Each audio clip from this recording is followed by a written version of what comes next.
Luke 9:1-36. Devotional focus verse. Then he took the 5 loaves and the 2 fishes, and looking up to heaven, he blessed them, and brake, and gave to the disciples to set before the multitude. And they did eat, and were all filled. And there was taken up of fragments that remained to them 12 baskets. Luke 9:16 and 17. God is well able to provide for the physical needs of man, even in situations that appear to be impossible. In today's text, Jesus used 5 loaves and 2 fishes to nourish 5,000 men. In a more recent miracle of divine provision, God provided water for a farming family whose trust was in Him. Back in the 1920s, Owen and Oca Wilson moved onto a homestead in South Dakota. For a time, their farm did well, but then a period of extended drought came. There was not enough rain to supply the water table, and all the wells in the area were going dry. Farmers lacked water for their animals, and the situation was becoming increasingly desperate. Owen Wilson was a Christian, and it was natural for him to bring situations like this before God. One day, as he was praying in the farmhouse, God gave him specific direction on where to dig to find water. The place the Lord indicated was a very unlikely spot, but Owen was willing to dig any place at all in obedience to God's instruction. He walked to the barn and got his post hole digger, went out to the location God had showed him, and began to dig. A post hole digger could only go down about 3.5 or 4 feet, but before Owen reached the 4-foot mark, water began filling the hole. He had uncovered an artesian spring. That spring supplied so much water that the Wilsons let the neighbors know they could come and get all the water they wanted. Nearby farmers began arriving with barrels and tubs on their wagons, which they filled with water. Some of them said to Owen, "Why don't you sell the water? It is on your land and it belongs to you." He replied, "No, it's the Lord's water. He showed me where it was. You can have all you want, free of charge." For the duration of the drought, that well met all the water needs of the surrounding area. In fact, the spring was still producing water when the Wilson family eventually moved from the homestead. It is interesting to note that in both the account in our text and in the provision of water for the Wilsons' drought-stricken community, God chose to use human instrumentalities to bring a solution. The disciples obeyed the command of Jesus to carry the loaves and fishes to the multitude, and the huge crowd was fed. Owen Wilson obeyed the direction that came to him as he prayed, and abundant water was provided for him and his neighbors. What a lesson for us! No matter how impossible the situation or task set before us may appear to be, when we step out in faith and obedience to God's command, we can be assured of the results. Let us purpose to avoid any tendency to focus on what we do not have, not enough food or water or strength or ability or whatever. When we face challenges, it is good to remember that God is able. There is no problem too big for Him to resolve, and He will never ask us to do anything that we cannot accomplish when we obey and simply look to Him for the resources He provides. Background information. Today's text covers several significant events which occurred approximately 6 months prior to Jesus' crucifixion, along with His first disclosure to His disciples of His impending death. Some Bible scholars refer to this chapter as the fourth period of Jesus' Galilean ministry. It concludes Luke's account of Jesus' works in Galilee. Luke covers the first period in chapter 4, 14 through 44, the second in chapters 5, 1, and chapter 6, 11, and the third in chapters 6, 12 through chapter 8, 56. Verses 1 through 6 are a description of Jesus sending out the 12 disciples. This event is also recorded in Matthew 10, verses 1 through 15, and Mark chapter 6, verses 7 through 13.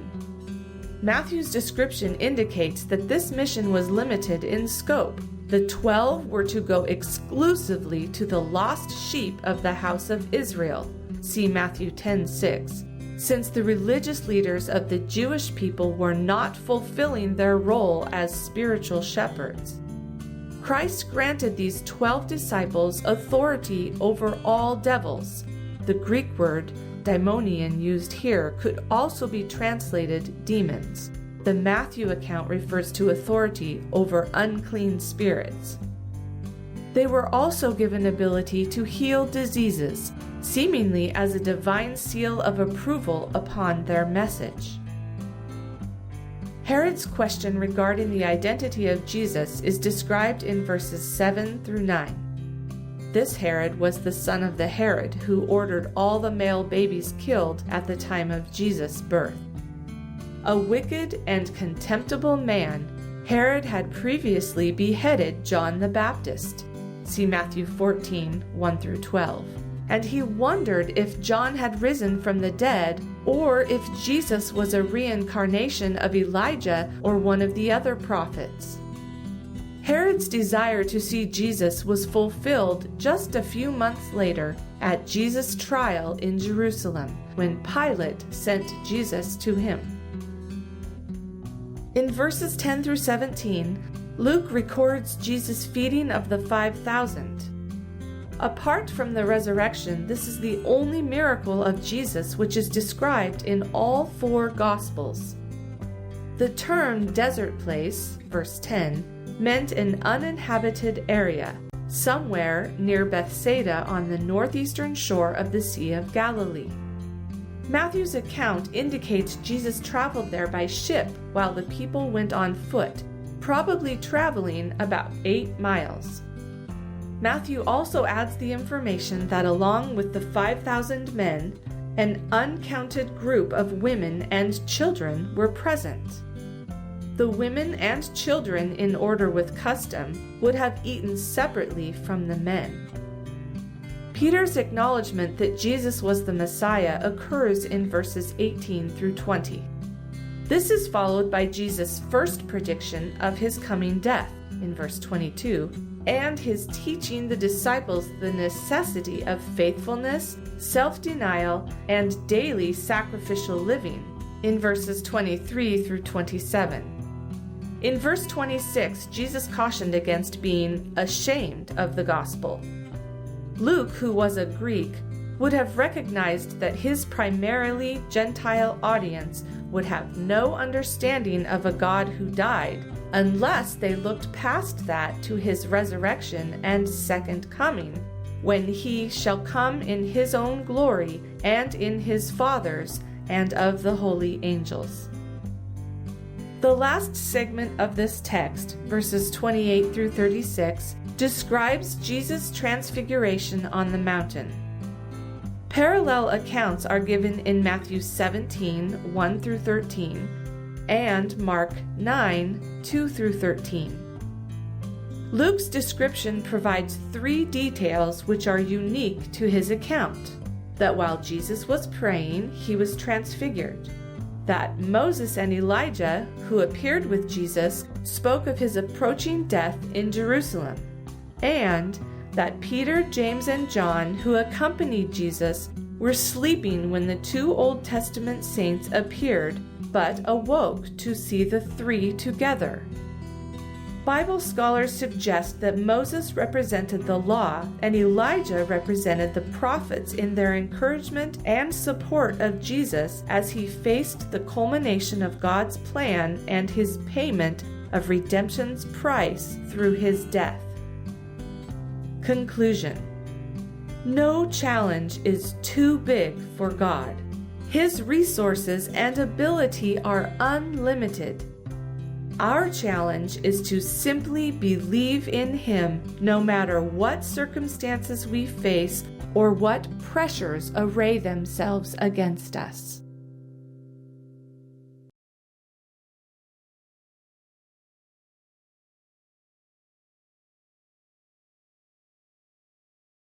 Luke chapter 9. Then he called his 12 disciples together, and gave them power and authority over all devils, and to cure diseases. And he sent them to preach the kingdom of God, and to heal the sick. And he said unto them, Take nothing for your journey, neither staves, nor scrip, neither bread, neither money, neither have 2 coats apiece. And whatsoever house ye enter into, there abide, and thence depart. And whosoever will not receive you, when ye go out of that city, shake off the very dust from your feet for a testimony against them.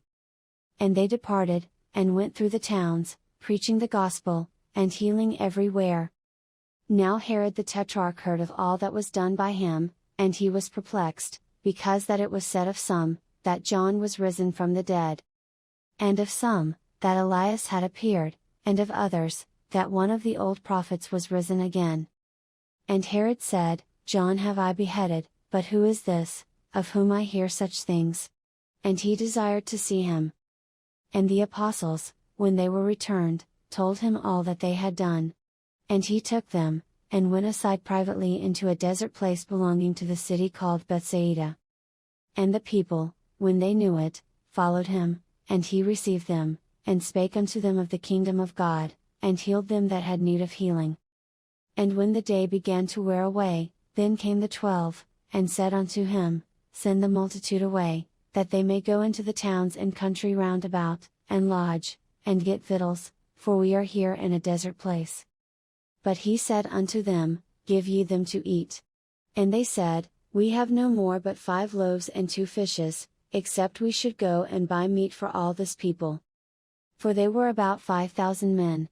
And he said to his disciples, Make them sit down by 50s in a company. And they did so, and made them all sit down. Then he took the 5 loaves and the 2 fishes, and looking up to heaven, he blessed them, and brake, and gave to the disciples to set before the multitude. And they did eat, and were all filled, and there was taken up of fragments that remained to them 12 baskets. And it came to pass, as he was alone praying, his disciples were with him, and he asked them, saying, Whom say the people that I am? They answering said, John the Baptist, but some say, Elias, and others say, that one of the old prophets is risen again. He said unto them, But whom say ye that I am? Peter answering said, The Christ of God. And he straitly charged them, and commanded them to tell no man that thing, saying, The Son of Man must suffer many things, and be rejected of the elders and chief priests and scribes, and be slain, and be raised the 3rd day. And he said to them all, If any man will come after me, let him deny himself, and take up his cross daily, and follow me. For whosoever will save his life shall lose it, but whosoever will lose his life for my sake, the same shall save it. For what is a man advantaged, if he gain the whole world, and lose himself, or be cast away? For whosoever shall be ashamed of me and of my words, of him shall the Son of Man be ashamed, when he shall come in his own glory, and in his Father's, and of the holy angels. But I tell you of a truth, there be some standing here, which shall not taste of death, till they see the kingdom of God. And it came to pass about 8 days after these sayings, he took Peter and John and James, and went up into a mountain to pray. And as he prayed, the fashion of his countenance was altered, and his raiment was white and glistering. And, behold, there talked with him 2 men, which were Moses and Elias, who appeared in glory, and spake of his decease which he should accomplish at Jerusalem. But Peter and they that were with him were heavy with sleep, and when they were awake, they saw his glory, and the two men that stood with him. And it came to pass, as they departed from him, Peter said unto Jesus, Master, it is good for us to be here, and let us make 3 tabernacles, one for thee, and one for Moses, and one for Elias, not knowing what he said. While he thus spake, there came a cloud, and overshadowed them, and they feared as they entered into the cloud. And there came a voice out of the cloud, saying, This is my beloved Son, hear him. And when the voice was past, Jesus was found alone. And they kept it close, and told no man in those days any of those things which they had seen.